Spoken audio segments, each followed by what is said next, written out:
Hi, I'm glad to be here and welcome to Module 1, where we will learn about the general field of physical anthropology and why it is relevant to everybody in this course. We will begin the semester by examining the fundamentals of evolution, genetics, and human variation. We will then learn about our primate cousin, such as the chimpanzees, the gorillas, and other apes. Finally, we will dive into the deep past and explore the human fossil record. Of subject of interest, of course, is an introduction to the discipline of anthropology and one of its four subfields, physical anthropology. Because anthropologists study humans, we will then examine how humans differ from the other animals. Finally, I will introduce you to the diverse topics that anthropologists study and how physical anthropologists find out what they know about human evolution and human biology. And we start this quest for understanding by asking, who are we? Where did we come from? Why are we the way we are? These are the kinds of questions we will address throughout this course. They are some of the most profound questions humans have ever dared to ask about themselves. Though humans have struggled with these questions for millennia, this class will investigate how science has approached these questions and what the science of physical anthropology has discovered about human origins and evolution. Like all scientists, physical anthropologists are driven by questions. The author of your book, Dr. Clark Larson, for instance, is interested in how humans in North America adapted to two major events. First, the advent of agriculture, and two, the arrival of Europeans to the Americas. To answer these questions, Dr. Larson has worked on St. Catherine's Island off the coast of Georgia for several decades. He has also been part of a team that has excavated old skeletons in an effort to understand how humans there biologically adapted through time. His findings are both fascinating and surprising. Many scientists hypothesize that the shift to agriculture had positive effects on human health. But Larson found the exact opposite, to which I agree based on my own research in North America. What he discovered was that the Native Americans who inhabited St. Catherine's thousands of years ago originally practiced a hunter and gatherer subsistence strategy in which they hunted for their food, collected wild plants, fished, and moved from place to place. However, they eventually domesticated corn and formed farming villages. Well, when this happened, instead of their health improving, there's evidence in the bones that Larson and his team are finding that the people actually became shorter and had more infections. Many of these interactions happen at Spanish mission sites, which are illustrated on this map. Although Larson's work is focused on a small population on a small island, it has broader implications for understanding how the human body adapts bioculturally to environmental changes. What Larson is doing is the science of anthropology. Anthropology is a study of humankind. There are four different kinds, often referred to as the four fields of anthropology. These are cultural anthropology, archaeology, linguistic anthropology, and physical or biological anthropology. Cultural anthropologists study present-day societies and focus on culture. Culture is learned behavior transmitted in a non-genetic manner from person to person. Often, cultural anthropologists focus their efforts on non-Western societies, although this is not always the case. Related work is done by linguistic anthropologists who study language and its impact on society. Archaeologists are interested in artifacts and how these material remains of past peoples can be used to reconstruct their lives. Finally, physical or biological anthropologists study human biology, both past and present, to better understand human origins, human evolution, and human biological variation. Of course, humans are both biological and cultural beings, and therefore many researchers study humans through all of these lenses. This is called the biocultural approach. One of the first great four-field anthropologists was Franz Boas, shown at the far left. Today, many anthropologists study one of the four fields of anthropology. But in the early days of American anthropology, Boas studied all four. One of his first research expeditions was to study the Inuit or Eskimo people of the Arctic. Boaz is also shown on the far right here, and you can see him dressed for his study of the Inuit people. While in the Arctic, he studied Inuit culture, material remains, language, and biology. In the years following his return to the States, Boaz trained a generation of influential anthropologists, from Margaret Mead to Alfred Kroeber, emphasizing to his students the importance of direct observation and evidence-based thinking. Very few researchers can replicate what Boaz did, in part because each of the four anthropological subfields have become so specialized. In this class, we will focus on the subfield of physical or biological anthropology. This is a study of human biological evolution and biocultural variation. Physical anthropology embraces two key concepts about humans. First, all humans are a product of a long evolutionary history. In this class, we will go back some 6 million years to the first upright walking human ancestors, and these are called hominins. But we will also go back an additional 20 million years or so to the first apes, and these are called hominoids. Then we'll go back 50 million years ago to the first primates, and finally 200 million years to the first mammals. Like all organisms, humans are a mosaic of anatomies that have accumulated over the millennia. But we are not solely a product of our evolutionary history. All humans are also a product of their own individual life histories. The food we eat, our activity patterns, our social economic status, where we live, and even when we live, all have an impact on our biology. There is a false idea out there that humans, human behavior, and human anatomy are either a product of our genes, nature, or the environment, nurture. This is simply not true. Humans are a product of both nature and nurture. So what is it that we actually do as physical anthropologists? Well, it depends on the questions we are interested in answering. Some physical anthropologists specialize in forensics and can identify human remains, like the individuals shown in the image to the top left. Others have expertise in molecular genetics and use DNA to understand human variation and how humans are related to other primates, and this can be shown in the image at the top middle. And some physical anthropologists study the biology of living humans, such as seen here in the top right. Now, in the image shown in the bottom middle of this slide, researchers are studying the energetics of a woman in the Amazon, Brazil. Other physical anthropologists study the bones of past populations, such as seen here in the lower left image. Sometimes these remains are recent enough that they are still real bone. Other times they have been in the ground long enough to turn to rock. These are called fossils. Other anthropologists, called primatologists, study non-human primates. Studying our closest living relatives gives these scientists, like Jane Goodall, shown at the bottom right image, have great insight into why humans have evolved the way we have. It is difficult to define precisely what a physical anthropologist does because there are so many ways to study human biology, both past and present.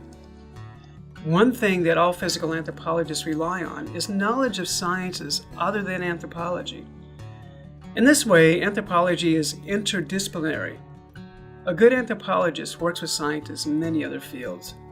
For instance, those studying human fossils work with paleontologists and geologists. Those interested in human heredity work with molecular biologists and chemists. Primatologists work with ecologists and biologists. So anthropology is not an isolated field, but is one that relies quite heavily on knowledge from many other scientific disciplines. Anthropology can also have an enormous impact on our everyday lives. After the tragic events of September 11, 2001, a team of forensic anthropologists shifted through the rubble looking for human remains. In all, these anthropologists recovered 20,000 bone fragments of roughly half of the almost 3,000 individuals killed. Think about that for a moment. Anthropologists were able to use tiny fragments of bone to identify those killed on 9/11 and to provide some closure for the families of the victims. By understanding human anatomy, these anthropologists were able to determine whether the remains were from a child or an adult, a male or a female. They could reconstruct size and ethnicity and even use previous skeletal injuries to identify individuals. In many cases, DNA was extracted from the bone to assist with identification. In this class, we'll spend a lot of time on DNA and how DNA is used as a tool for understanding human origins and evolution. One of the goals of physical anthropologists is to figure out how humans differ from other animals and to explain why these differences exist. There are 6 key anatomical and behavioral differences between humans and our closest ape relatives that we will explore in detail later in this course. These are the 6 big events that sent us on our evolutionary path. The first has to do with how we move. Humans walk on 2 legs, a form of movement known as bipedalism. Other animals can occasionally get up on 2 legs, such as a bear for instance, but humans are the only mammals to walk on 2 legs all of the time. Why we evolved this ability is not clear, but what is clear is that this is a very old adaptation. Fossils as old as 6 million years show evidence for upright walking, indicating that this is one of our lineage's oldest adaptation. By 4 million years ago, a new kind of ape was on the African scene. It could walk on 2 legs, but this animal was not a human as we think of humans today. We will get to these ancestors later in this course. We also differ from our ape cousins in having small, non-honing canine teeth. Now, most primates have large, sharp canine or fang teeth, especially in the males of the species. This large, sharp canine is used by the males to defend territory and to compete for access to mates. Now, when these animals close their mouths, the canine rubs against the bottom bicuspid or premolar tooth and sharpens or hones. Humans do not have this. Instead, we have a very small canine tooth, the tip of which contacts the bottom tooth row directly and wears from the top down. This means that our canines become duller with age. Fossil evidence reveals that the canine started to reduce in size and lose its honing capacity quite early in human evolution, perhaps as early as 5.5 million years ago. These fossils suggest that human ancestors underwent an evolutionary change in their diet and perhaps also in our mating and social strategies quite early in our lineage. A major behavioral change that helped our ancestors survive and become more human-like began approximately 2.6 million years ago. They started to make stone tools. Tool use in itself is not unique to humans. Chimpanzees will fashion fishing poles out of long reeds and use them to extract termites from their nest, as is shown in the image at the bottom right of the slide. But the use of stone to make a sharp edge, useful for many things, including cutting meat from bone, was a critical behavioral innovation. Simple stone tools like the one shown on the bottom left of the slide first appeared in the fossil record 2.6 million years ago. These tools were the start of a long progression of technological innovations that allowed humans to survive and ultimately spread across the globe. But when we think of technology, we think of iPads and spaceships. But those things were only possible because of earlier innovations such as clothing, hammers and nails, and stone tools. Although there is evidence that the oldest stone tool makers were cutting meat from bone, there is little evidence that they were actually hunting. This behavioral change probably occurred later, perhaps 1 million years ago, with a species we will learn much more about, Homo erectus. As with many other unique features of humans, hunting itself is not entirely unique to humans. Large cats hunt, and even chimpanzees will form large groups and hunt monkeys in their forest. However, only humans regularly use sophisticated tools to hunt, and hunting is an important part of a larger, uniquely human behavior, which is a sexual division labor, which males hunt and females gather. Hunter-gatherer life, while relatively rare in human groups today, was how humans lived their lives for hundreds of thousands of years. 2 additional adaptations have launched humans on their evolutionary path: language and the domestication of plants and animals. Because language itself does not fossilize, it is quite difficult to pinpoint when speech evolved. And most likely, The ability to produce language evolved gradually. However, anatomical evidence for speech, such as the shape of a bone in the neck called the hyoid, or the relative size of different regions of the brain important for speech, suggests that speech may have evolved as early as 2 million years ago. Being able not only to communicate orally, but to pass along symbolic representations of thought from generation to generation was a critical part of survival for our ancestors. But as recently as 10,000 years ago, humans began to manipulate and control the breeding of the plants and animals around us. We began to domesticate cattle, pigs, goats, and dogs, and began to selectively breed crops that would yield the highest bounty of food. This shift to agriculture was a recent but profound transition from a hunter-gatherer way of life to village life. As the data from St. Catherine's Island has shown, it had a measurable impact on our biology. The last 4 human adaptations, stone tool manufacturing, hunting, speech, and domestication of food, are all related to one big evolutionary trend: brains. For 2 million years, our ancestors' brains got bigger and bigger and bigger. Today, our brains are on average 3 times the volume of the brain of our closest ape relatives, such as the chimpanzee and orangutan shown in this image between the human and the monkey. As we'll learn, the brain is energetically costly. It burns 20% of the fuel that we take into our bodies in the form of food, even though it amounts to only 2% of our total weight. Large brains are therefore not easy to evolve and must have been quite beneficial. Of course, the brain itself is not valuable. It is what the brain can do that evolution favored.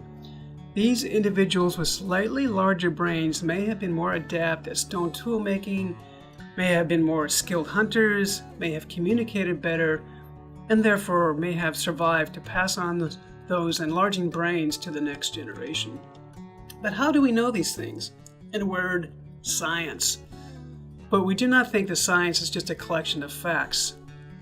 Advances in scientific knowledge happen because of great questions, not just answers. Science is a question-driven, evidence-based understanding of the natural world. Scientists make observations about the world around them and then ask questions. Why is the sky blue? Why are plants green? What makes people sick? Why do I walk on 2 legs? These are very simple questions and questions that a young child would ask. But these are often some of the best questions. These are the kind of questions that lead to research and the collection of data and evidence that can be used to test hypotheses. Sometimes the data support a hypothesis. Sometimes the data refute a hypothesis. This process is known as a scientific method. When a number of related hypotheses all fit together in a manner that can explain a natural phenomenon, we call that a theory. Unfortunately, the word theory has taken on a different meaning in everyday language today. It sometimes is thought of as a wild guess. Not true in science. A theory in science is a robust idea that explains the natural world and predicts the results of future investigations.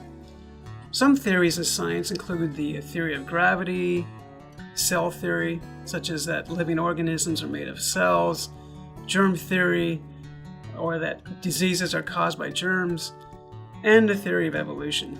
However, absolutely nothing in science is set in stone. Old ideas can be rejected as new data are collected, as new questions are asked, and as new discoveries are made.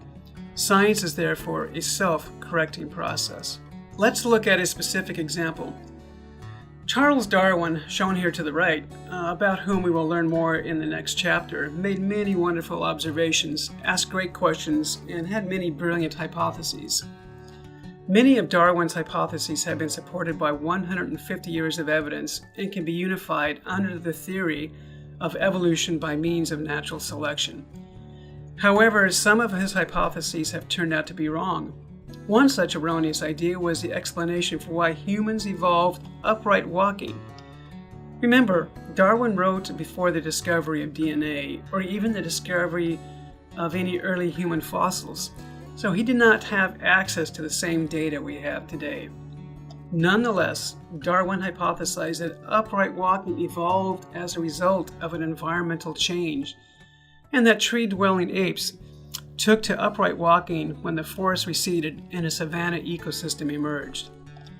An African grassland, like the one shown at the bottom of this slide, is what Darwin envisioned for the environment inhabited by the earliest upright walkers. He also hypothesized that upright walking evolved to free the hands for stone tool manufacture and for use in hunting. But how do we know whether Darwin was right? Well, we need fossils and methods of reconstructing early environments. We will learn how scientists do this in later chapters. Now, it turns out that Darwin was right about a great many things, but he was wrong about the origins of upright walking. New fossil evidence reveals that the earliest upright walkers lived in forested environments, like the one shown in the upper right of the slide. Additionally, fossil evidence indicates that upright walking predates stone tool use in hunting by millions of years. But in science, disproving one hypothesis opens the door to others. Darwin proposed a testable explanation that has been evaluated with fossil data and shown to be incorrect. So what now? Well, by knowing that this is not correct, scientists can now generate new testable explanations for why upright walking evolved. Look at the images of upright walking shown at the bottom of the slide and try to think of other hypotheses for why upright walking may have evolved. We will eventually get to that topic in human evolution in this class. But before we head down that path, we'll examine in the next chapter the big idea that Charles Darwin was most certainly right about: biological evolution.